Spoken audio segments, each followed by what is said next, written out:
In the radiant glow of YouTube, Ruby Franke once stood as the embodiment of perfection. Her channel, 8 Passengers, showcasing what seemed like the ideal life. A devoted Mormon mother, 6 obedient children, and a family filled with prayer, discipline, and unwavering faith. But behind her warm smile and carefully curated videos, Ruby hid a horrifying secret. A world of torture, manipulation, and religious extremism. Her case exploded into public consciousness on August 30th, 2023, when her son, Russell, escaped and revealed years of abuse. It became one of the most shocking true crime stories of the 2020s. From ambition and delusion to abuse and downfall, Ruby's story charts a descent from online glory to unspeakable darkness. In 2015, Ruby Franke launched 8 Passengers, documenting her family life in Springville, Utah. With her golden hair, radiant smile, and confident demeanor, she quickly earned the image of the perfect Mormon mom. Her 6 children, Sherry, Chad, Abby, Julie, Russell, and Eve, appeared as angelic, well-behaved kids. Morning prayers, strict discipline, and neatly arranged family meals gave viewers a sense of order, faith, and unity. The channel earned $50,000 to $100,000 per month, cementing Ruby as a powerful momfluencer. But Ruby wanted more than motherhood. She wanted to be a symbol. Obsessed with being America's perfect mom, she demanded her children smile for the camera, regardless of how they actually felt. Behind the glow of the ring light was a growing thirst for power and validation, a hunger that would soon push her over the edge. Despite its success, cracks in the 8 Passengers facade began to show.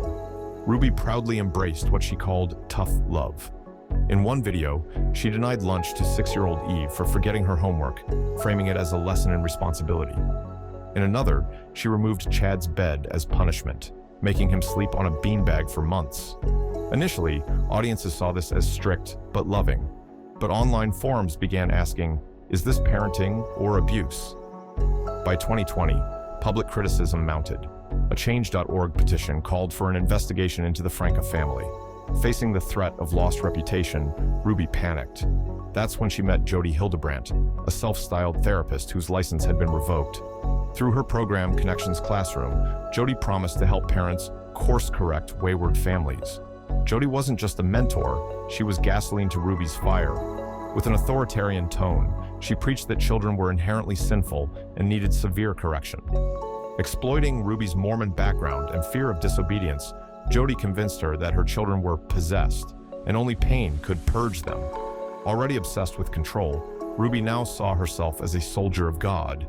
In 2021, they launched Moms of Truth on YouTube and Instagram, offering online parenting advice and courses priced between $2,500 and $7,500. But behind closed doors, their partnership deepened. The home of Jody in Ivins, Utah, soon became a prison for Russell and Ev. Between May and August 2023, Ruby and Jody transformed Jody's Utah home into a chamber of horrors for 12-year-old Russell and 10-year-old Eve. Believing they were saving their souls, the 2 women enacted a pattern of abuse so methodical, they systematically withheld food from the children, only allowing meals after the kids confessed to fabricated sins. Russell was found severely malnourished and hospitalized after his escape, while Eve, locked in a closet, was so weak she could barely stand. To punish Russell's supposed wrongdoings, Jody, with Ruby's approval, rubbed a mixture of honey and cayenne pepper into his wounds, injuries caused by being bound with rope and tape, resulting in burning pain and infection. The notebook recorded chilling instructions like apply honey and cayenne and withhold food until confession. Beyond starvation, physical torture followed. Russell was tied up, held underwater, and kicked. Eve's head was shaved as a form of humiliation and submission. They were forced to work outdoors under intense heat, sustaining second-degree burns. But the most insidious of all was the psychological manipulation. Ruby convinced her children they were evil, possessed, and deserving of pain. She wasn't just complicit in the abuse, she engineered it, treating her own children like subjects in a twisted spiritual experiment. Perhaps the most terrifying aspect was how Ruby masked her cruelty behind her influencer persona. From 2015 to 2021, 8 Passengers portrayed a disciplined but loving household. The public became accustomed to her tough love, which helped normalize more brutal private acts. When criticism grew, Ruby transitioned to Moms of Truth, focusing on sin and salvation, carefully keeping Russell and Eve off camera. She isolated her family. The kids were pulled from school, forbidden from outside contact. Kevin, her husband, was pushed out in 2021. When daughter Sherry spoke out about the abuse, Ruby labeled her a traitor. The isolation helped conceal wounds, both physical and emotional, until Russell's escape ripped the curtain wide open. Ruby's motives behind the abuse formed a sinister trifecta: religious delusion, a hunger for fame, and an obsession with control. Prosecutors emphasized her belief that inflicting pain on her children was a way to purify their souls, describing her fixation with driving out demons.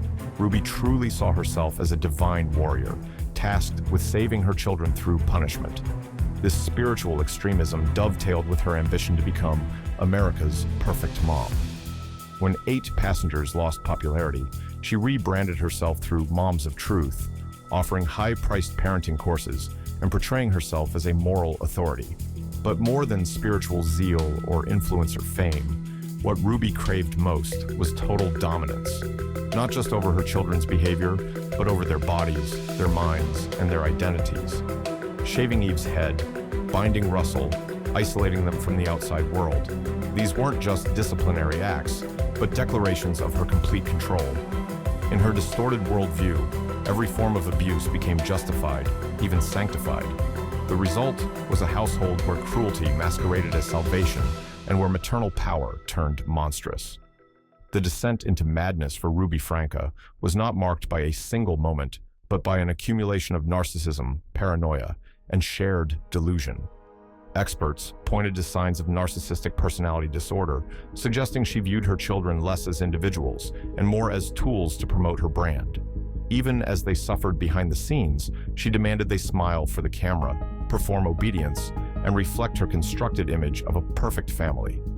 At the same time, Ruby became increasingly entangled in a shared psychosis with Jody Hildebrandt, both reinforcing each other's belief that the children were demonic and that spiritual warfare justified torture. This echo chamber allowed their abuse to escalate without restraint. Before her arrest, Ruby showed no remorse. She continued to believe she was divinely guided, that her cruelty was righteous. On August 30th, 2023, the curtain finally fell. Emaciated and injured, 12-year-old Russell climbed out of a window at Jody Hildebrandt's home and knocked on a neighbor's door, asking to be taken to the police. His quiet plea shattered the illusion Ruby had maintained for nearly a decade. When authorities arrived, they found Eve locked in a closet, severely malnourished and covered in bruises. Inside the house were ropes, duct tape, and the now infamous blue notebook documenting the abuse in chilling detail. Ruby and Jody were arrested at the scene. On December 18th, 2023, Ruby pled guilty to 4 counts of aggravated child abuse and publicly admitted to torturing her children, stating in court, "I twisted God's words and distorted his doctrine." 2 months later, she was sentenced to up to 30 years in prison. While Ruby wept before the judge, her daughter Sherry dismissed the tears as performative, echoing the sentiment of prosecutors who argued that true accountability remained elusive. The Ruby Franke case is more than a story of maternal fall from grace. It is a searing indictment of influencer culture, parental power unchecked, and the eerie ease with which digital personas can mask real-life horrors. It prompted legislative changes in Utah, including laws mandating that children featured in monetized family content receive a portion of earnings. Yet one question lingers: how many more children suffer silently behind curated screens and polished facades? Ruby Franke, once celebrated as a model parent, now stands as a symbol of everything that can go wrong when fame, fanaticism, and unchecked authority collide. Her story is a warning that behind even the most perfect smiles, there can be darkness. And sometimes it takes one brave child to turn on the light.